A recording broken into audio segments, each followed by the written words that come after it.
Welcome to the Old Time Radio Westerns. I'm your host, Andrew Rhynes, and I'm excited to bring you another episode absolutely free. This is one of over 80 episodes released monthly for your enjoyment. Now, let's get into this episode. Now, as gunshots echo across the wind-swept, snow-covered reaches of the wild Northwest, Quaker popped wheat and Quaker popped rice, the breakfast cereal shot from guns, present Sergeant Preston of the Yukon.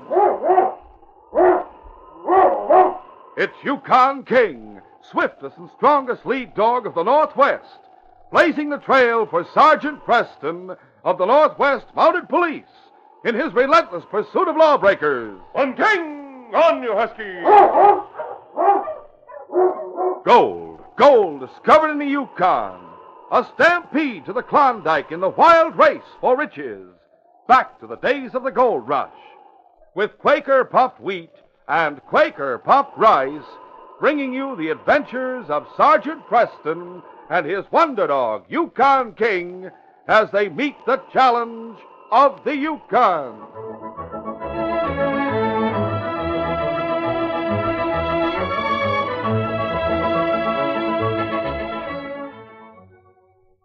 There's no one that can make a better cereal than Quaker puffed rice. It's nice.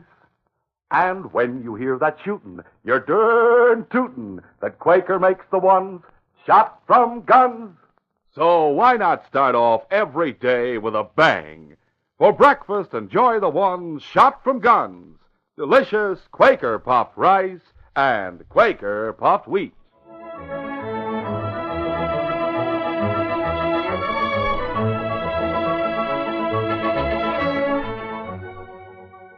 Sergeant Preston of the Northwest Mounted Police entered Inspector Conrad's office at Mounted Police Headquarters in Dawson. Sergeant Preston reporting, Inspector. Good morning, Sergeant. Sit down. Be comfortable. Thank you, sir. I sent for you, Sergeant, because I'm expecting someone here at 10 o'clock. I want you to meet him and hear his story. Of course, Inspector. It's just about 10 now. Yes, I hope he doesn't keep us waiting. Here he is now. Come in. Sergeant Preston, this is Mr. John Hawley. How do you do? Mr. Hawley, how do you do? Drop a chair, Mr. Hawley. Thanks, Inspector. Now I suggest that you tell the sergeant what you told me last night. All right. I represent a firm of counselors in London, Sergeant. I was sent here to the Canadian province to search for a certain young man. I must find him, or find definite proof of his death if he is no longer living. I see. What's his name? His name is Ernest Deming, but I'm sure he's never used the name. Huh? Why not? Well, let me explain. 20 years ago, a chap named Leroy Deming left England against his father's wishes and came to Canada as a missionary, bringing his young bride with him. He was the youngest son of Lord Deming, Earl of Richland. That's interesting. About 3 years later, Lord Deming received a hastily written letter from the young missionary. We found the letter recently among his lordship's effects. Mr. Hawley has that letter with him, Sergeant. It's right. It's right here. I'll read it. Says, Dear Dad, I'm writing this note in great haste and sending it to the nearest trading post by an Eskimo who is going to try to get through for help by dog sled. Diphtheria has broken out at our small mission. We are practically snowbound here, and many have died. Helen and I are doing our best, but it seems impossible that we'll escape the epidemic. When the disease broke out and before the snow blocked us in, an Eskimo woman took our 6-month-old son, Ernest, to safety in a nearby Eskimo village. When danger has passed, and if we survive, I'll write you again. Your loving son, Leroy. Was that the last word received by Leroy's father? Evidently so. And the father made no effort to find him. His lordship's oldest son died a few years ago without issue. And Lord Deming died within the past year. We don't know what steps were taken, if any, to find out more about the baby Ernest. But we did come across a cablegram from the authorities here stating that the baby's father and mother had both died during the epidemic. I see. Now, if Ernest Deming, who is now about 18 years old, is alive, he is heir to the estates and titles. Otherwise, he'll go to a nephew of Lord Deming, a wastrel and scoundrel named Jeffers Hooker. Does the nephew know of that letter? Yes, yes. When he claimed the estates and titles, he was shown the letter and told that a search was to be made for Ernest Deming. Sergeant, I want you to help Mr. Hawley in his search for Lord Deming's heir. Very well, sir. Is there a postmark on the envelope, Mr. Holly? Yes, it was postmarked 40 Mile, Yukon Territory. And that's where we'll go. From there, we'll start our search among the Eskimo villages for Ernest Deming. When will you start, Sergeant? This afternoon, if Mr. Holly's willing. The sooner the better. It shouldn't be too difficult to find an English lad among those Eskimos. At a table near the front window in the Dawson Cafe, Jeffers Hooker, Lord Deming's nephew, sat with a rough-looking companion talking in low voices. It's rather lucky I ran into you, Kane, on the way up here from Seattle. You haven't changed your mind about helping me, have you? If you pay what you promised, I'll go through with it. Now, what are your plans, Jeff? To leave for 40 Mile right away and find young Deming before he does. Then what? Then we must see to it that he's put out of the picture. Yes, I get it. The dog sled and supplies are waiting out back right now. Well, then we shall leave. Mr. Halley is at Mountie headquarters, probably trying to get information. Oh, come in. We can't waste time. On a trail about a mile out from 40 Mile, a young girl about 18 moved along toward town on snowshoes. Lucy Pittman, daughter of the town banker, was a kind-hearted and determined young lady who, in spite of her father's objections, befriended some of the less fortunate people around town. Lucy was returning home after paying a visit to an impoverished widow outside of 40 Mile. As the girl rounded a bend in the trail, she stopped suddenly and stared in fright as a large timber wolf crossed the trail in front of her. Go away! Go away! Lucy stood rooted to the spot as the large, vicious-looking animal moved slowly forward with bared fangs. Then, as the wolf crouched as if about to spring, the girl screamed. Help!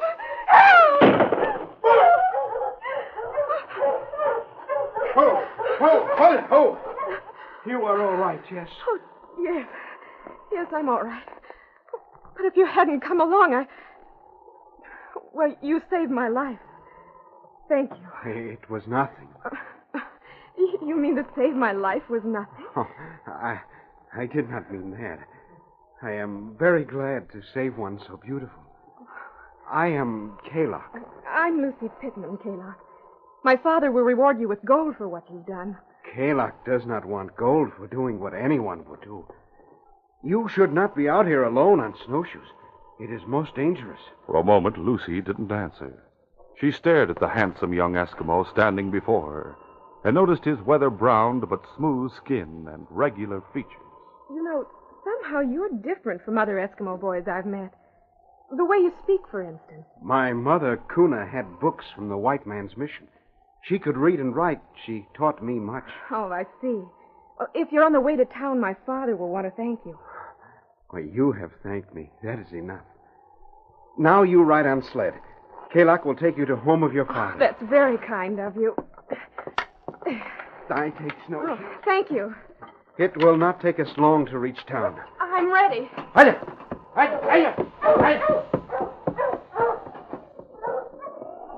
During the next few days, Kalok came to town often, and each time managed to see and talk to Lucy Pittman. One morning at breakfast, Lucy's father, a widower, spoke strongly to his daughter. Lucy, I've been meaning to speak to you about a young Eskimo, that fella Kalok. What about Kalok? Well, people are beginning to talk. Do you realize that? You mean because Kalok and I are friends? Because you and that Eskimo meet openly and walk through town like he was actually courting you. Well, I almost wish he were. Tarnation, take it, Lucy. Come to your senses. I'll not wait, have you. Dad. You see, last night I met Kalok, and he said he wanted to tell me something. I was surprised and very sorry to hear what he had to say. Much pleasure has come to me being with you, Lucy. But it must not go on. I have decided. I don't understand, Kalok. You are a fine, beautiful white girl. I, Kalok, am Eskimo. But Kalok... Wait. I must tell you. I am ashamed that I do not feel for my people as I should, Lucy. Kuna, my mother, was good, kind. Often before she died, she told me, Kalok, you are different. I love you as my son, but you are different. I hope you will be happy in village of our people. But I am afraid for you, Kalok, afraid. What did she mean, Kalok? I do not know. I shall not see you anymore. Kalok the Eskimo must stay among his own. Goodbye, Lucy. It is better this way. Goodbye. Kalok, wait. Come back. Kalok. Kalok, I must see you again. I must. Thunder, he has more sense than I gave him credit for. It saves me the trouble of ordering him to stay away from me. Oh, Dad, you'll never understand just how I felt about Kalok. Never. That same morning at 40 Mile Trading Post, Jeffers Hooker and his companion Kane were talking to the storekeeper. Maybe you could tell us where we might find an Eskimo guide who knows the villages around here. Well, now, let me see. Offhand, I can't think of one, but... By Jiminy, here's just a man for you. Speaks good English, too. Kalok, come here a minute. You call me? Yeah, these two men want to hire a guide, an Eskimo. I figure you'll be just the one for him. You know the country and the villages around here, Kalog? Yes, I know. I think he'll do, Kane. All right. We're traders, Kalog. We want to go to all the Eskimo villages near 40 Mile. And I sure hope we find what we're looking for. We'll continue our adventure in just a moment.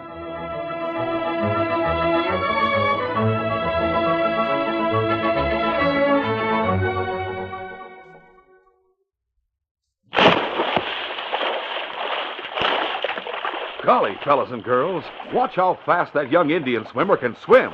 Why, he's just like a fish. Look at the power in his strokes. And here he comes back already.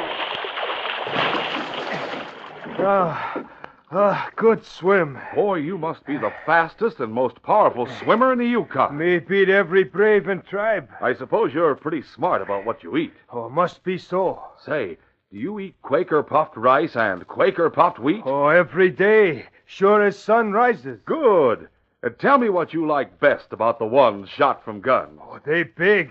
Indians like things big. Sure. That's because they're exploded up to 8 times normal size. Me like good flavor. And Quaker puffed wheat and rice are wonderful with milk or cream and fruit. Oh, Indian brave know they good for you. That's right.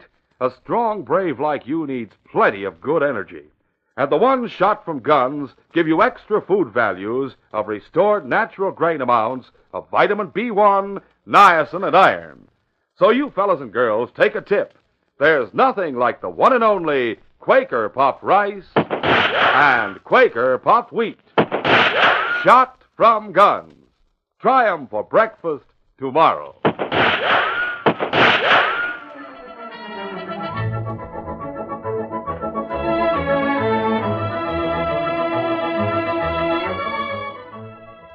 Now to continue. That afternoon, Preston and Mr. Holly arrived in 40 Mile. They, too, stopped at the trading post to replenish their supplies and get information. Briefly, the sergeant told the storekeeper the facts and asked about any young Eskimo who might really be white. They were told about Kalok and that he had left that morning with 2 men whom the storekeeper described. Preston's interest in Kalok was aroused, and when he learned of the young Eskimo's friendship with Lucy Pittman, decided to question her. Later, the sergeant and Mr. Holly were talking to Lucy at her home. Think, Lucy, did Kalok say anything unusual that you remember? Well, yes. Something that I told Dad about. It seems that Kalok's mother told him that she loved him as her son, but that he was different. That she was afraid he'd never be happy with the Eskimos. Oh, that's interesting. Very. I think we should try to find that fellow. Why? What has he done, Sergeant? Now, don't worry, Lucy. Kalok isn't in trouble. All he wants information. The last time I saw Kalok was this morning. He was waiting outside the bank for the men who were using him as a guide. I saw him through the window. Why did the men come into the bank, do you know? Oh, yes, one of them, the tall one, changed some English banknotes for gold. English banknotes, you say? Yes.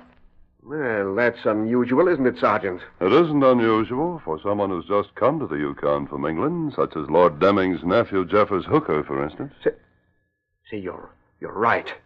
Hooker is tall, dark, thin nose, eyes close together, clean-shaven. Lucy, does that describe the man who changed those banknotes? Well, yes. Yes, it does, except that he wore a beard. The beard could easily be grown while making a trip from London. By Jove, Sergeant, you must be right in thinking he's Jeffers Hooker. He stands to lose a great deal if Ernest Deming is found, Mr. Holly. I could get something that Kaylock had worn, something to give King his scent. I have something. Last night, Kaylock dropped a glove. I was hoping he'd come back to get it. It's in the table drawer. Would you mind letting me take it along? Oh, well, no, I'll get it for you. Here it is. Oh, thank you. Perhaps if you come back this way, you'll stop and tell me how it... Well, if Kaylock is safe. Of course.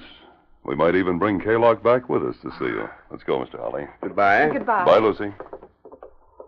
Once outside, Sergeant Preston, with Mr. Holly on the sled, went to the front of the bank.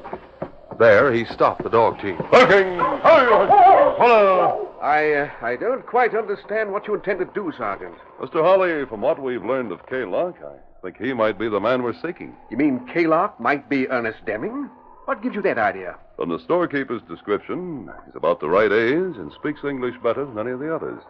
His mother attended a missionary school, too. That's true. I recall the storekeeper saying all that. What Lucy said adds to my convictions. Kaylock's Eskimo mother told him he was different. Said she loved him as a son, but was afraid he'd never be happy with Eskimos. He could be Ernest Deming at that. Yes, and from the information we've received, one of the men who hired Kaylock as a guide must be Jeffers Hooker. Great heavens. If that's true, then Hooker is being guided by the very man he came here to find and perhaps murder. With the scent from this glove, King will be able to pick up Kaylock's trail. Here, King. Here, boy. Get the scent, fella. Find him. If Kaylock is Ernest Deming, and if Hooker finds it out, Kaylock may be murdered. All right. On, King! On, you husky! Meanwhile, Kaylock first guided the men who had hired him to his own village. There, Hooker and Kane set out a suitcase full of trinkets, and under the guise of trading, they noted each of the young male Eskimos who gathered around them. None of them look white to me, Jeff. Yes, I know. But I have another plan. Oh, perhaps some of you have books, white man's books to trade. If so, bring them to us. You, Kaylock. You have black book with gold on front.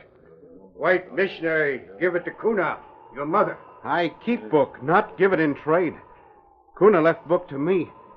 It have block of gold. But Kuna tell me to keep good book and not open it, ever. Oh, well, come now, Kaylock. Be a good fellow.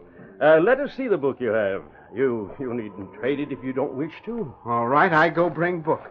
But I not trade. A few minutes later, Kaylock returned to the group carrying a leather-bound, gold-lettered Bible, closed and locked by a gold clasp. Here, good book. I keep it. It have small key on string to open lock. A white man's Bible. Bring the other suitcase from the sled, Kaylock. Perhaps there's something there you'd want for this. I go get suitcase, but I not trade book. Kane, get the others interested in the trinkets. I'm going behind the hut and open this clasp. All right. Hey, look at these fine trinkets here, buddy. Quickly, Hooker slipped around the hut. Using the small key, he unlocked the clasp. Writing on the flyleaf. Leroy Deming. Born to Leroy and Edith Deming. His son, Ernest. January 9th, 1880. By Jove, that fellow Kaylock. He must be Ernest. Quickly, Hooker tore the 2 pages in the front of the book, rolled them into tight wads, and dropped them into the snow. Then he snapped the clasp back in place. They returned to the group just as Kaylock approached for the other suitcase. Kaylock, I've changed my mind. We've done enough trading here. Better start for the next village. But it near sundown, Mr. Hooker. It's best to wait until morning. You said you knew the country. Of course. I put away my book now. Oh, you shouldn't leave that around your hut, Kalak. You should take it with you. Someone might steal it. Eskimo do not steal. But you may not get back for some time. I take it with us. I go pack cases on sled now. What'd you find out? Kalak, he's the one. Holy mackerel. Quiet. We shall leave here for the next village. Then on the way, we'll get rid of him. Come along. Sled is packed and ready to go.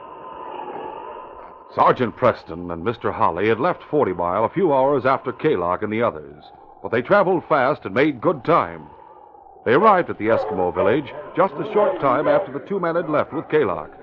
They questioned the Eskimos about the recent visitors. What did they do while they were here? They showed trinket. Try make trade. They must not have stayed long. No. Kalak show 'em black book with gold lack. Fellow with beard want trade. Kalak say no. Him send Kalak for more trinket to sled. He see fellow with beard go back of hut with book. Then him come out. Him in hurry get away.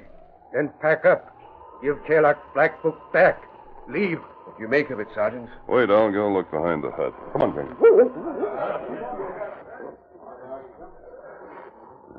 Here's where he stood in the snow.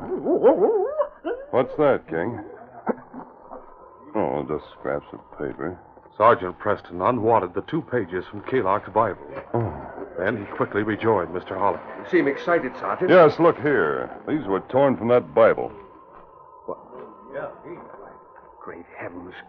Then Kalak is earnest. Yes, and the men with whom he's traveling know it. We must reach them before they kill the boy. Once more, King picked up the trail. The Mountie and Mr. Holly started in pursuit of Kalak and the other 2 men. On, King! On, you husky! The glow of the setting sun was still on the horizon when Jeffers Hooker and his friend Kane turned off the trail behind a low ridge and stopped. Ho there, ho there. Ho! Why do we stop behind ridge, Mr. Hooker? I shall tell you in a minute, Kalak. Oh, by the way, do you carry a gun? No. I have rifle on my sled. Why do you... All right, reach. Be quick about it. But I don't understand. Why do you point gun at me? Kalak, you'll never know why we had to shoot you. But I shall tell you this much. You stand in my way. I have done nothing to There's you. no time for further talk. Walk to the edge over there. Go ahead. Walk like he said. Slowly, Kalak walked to the edge of a cliff. He stood without any show of fear, waiting for the shot he thought must follow. All right, Kane. Shoot. Sure. He'll drop into the snowbank below the cliff. He'll be missing for good then. Here it goes. Hold it! Oh, my arm! Kane, it's a Mountie on the top of the ridge. I'll get him. Ow! The shot that caused Jeff to fall with a wound in the leg, but he still held his gun. Before he could raise it to shoot again, King leaped at him with a savage growl. On guard, King. Hooker, as we came around a bend in the trail, I saw you turn off and go behind this ridge. I figured you might be up to something and ran ahead. Good shooting, Sergeant. I thought the boy was a goner for a moment. Sergeant, you saved my life. I am grateful. Ernest, is your lordship all right? I do not understand such strange talk. We'll explain on the way to 40 Mile. I arrest you 2 men in the name of the Crown for attempted murder. I'll bandage their wounds, then take them to jail. The following day, Sergeant Preston, with Mr. Holly and Kalak, went to Banker Pittman's house when they were certain he was home with his daughter, Lucy. Lucy herself opened the door. Sergeant Preston, did you find Kalak and what... Oh, Kalak. Oh, I'm so glad to see you again. Do come in. Well, Sergeant Preston, That Eskimo. What's the meaning of this? Why have you brought him here? I understand he's calling on your daughter, Mr. Pittman. What? Does he dare... Hold on, Mr. Pittman. First, let me introduce Mr. Holly of London, England. How do you do? How do you do? Now, Sergeant, tell me what's the meaning Pardon, of this. Mr. Pittman, but I'm sure you haven't met Lord Deming, Earl of Richland. Of course I haven't, but... What the deuce are you talking about? I'm introducing this young man, sir. I am most happy, Mr. Pittman. Wait a minute. What is this? A joke is a joke. It's no joke, Mr. Pittman. Kaylock is really Lord Ernest Dunning, Earl of Richland. His father was a missionary, but Ernest was brought up as an Eskimo. We've just been able to prove his identity and tell him of his good fortune. Great jumping catfish. Oh, Kaylock, Now you must call me Ernest, Lucy. I hope to take you to England if you'll... Oh, of course, Ernest. You mean Lucy'll be the wife of an earl? Holy smoke. And I thought he wasn't good enough. Lucy loved him when he was just an Eskimo. I think they'll get along all right. That is right, Sergeant. We will be very happy. We're happy for you, Ernest, and very glad to say this case is closed.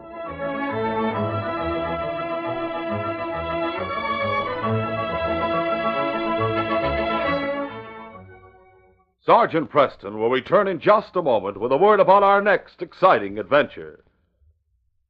In 3 seconds, fellas and girls, name the breakfast cereal the whole family likes to eat. Wait now. We didn't say the one that Dad alone likes, or you, or Mom, but the whole family. Why, sure. In 3 seconds, you can give the answer. Delicious Quaker puffed wheat and Quaker puffed rice. As Mom knows, some of your family like their cereal not so sweet, some like it ever so sweet. And that's the beauty of Quaker puffed rice and Quaker puffed wheat. Your family gets the sun-ripened natural flavor that old Mother Nature puts into the good natural grain.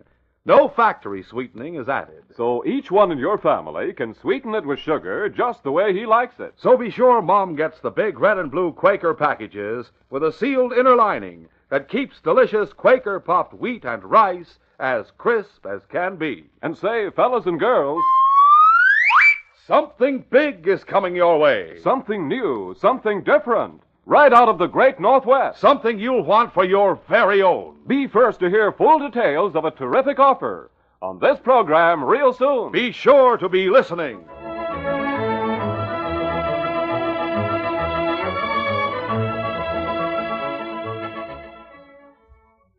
And now, here is Sergeant Preston. Reporting for duty, Inspector.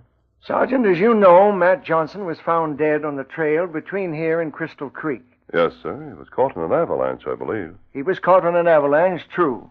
The coroner's report indicates that Matt must have been dead when the avalanche hit him. I'm assigning the case to you, Sergeant. Instead of an accidental death, it seems to be a case of murder. The man who planned Matt Johnson's death was so certain his guilt would never be discovered that he plotted another murder. And the motive for this one was a long, smoldering hatred for a member of the Northwest Mounted Police. A hatred for Sergeant Preston and the ideals for which he stood. Don't miss this next exciting adventure. These radio dramas, a feature of Sergeant Preston of the Yukon Incorporated, are created by George W. Trendle, produced by Trendle Campbell Muir Incorporated, directed by Fred Flowerday, and edited by Fran Striker. The part of Sergeant Preston is played by Paul Sutton.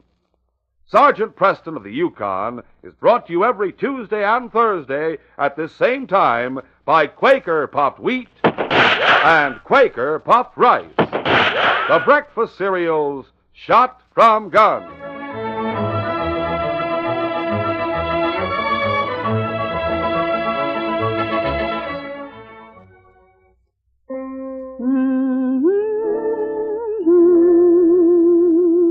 Hello, folks. This is your friend, Aunt Jemima. Most of you know my Aunt Jemima pancake mix makes the lightest pancakes ever. But did you know it makes wonderful waffles, too? Yes, for crisp, golden, feather-light waffles, just follow the easy waffle directions on the back of my Aunt Jemima pancake mix package. And quick as a flash, you'll bake waffles folks rave over, like my song says. What do most folks love to eat? Waffles, waffles. What kind are the biggest treat? Aunt Jemima's are. Aunt Jemima waffles, golden, tender, light. Easy to fix with my pancake mix. Have some this very night. Thank you, folks.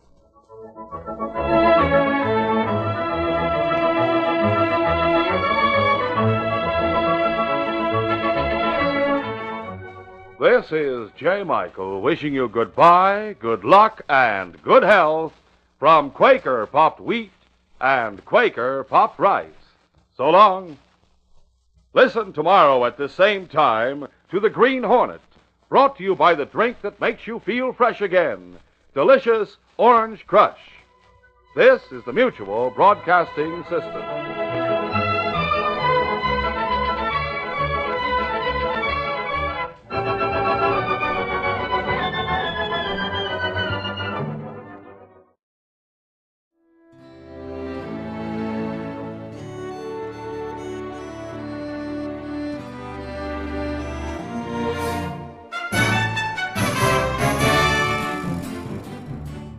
This has been a presentation of OTRWesterns.com, and we hope you enjoyed.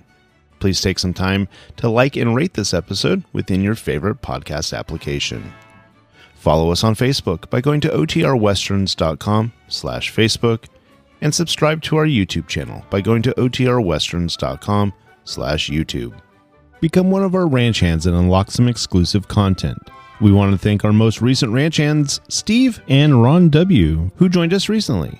You too can join by going to OTRWesterns.com/donate. Send us an email, podcast@OTRWesterns.com, and you can call and leave us a voicemail, 707-986-8739. This episode is copyrighted under the attribution non-commercial share-alike copyright. For more information, go to OTRWesterns.com/copyright. Have a great day, and thanks for listening.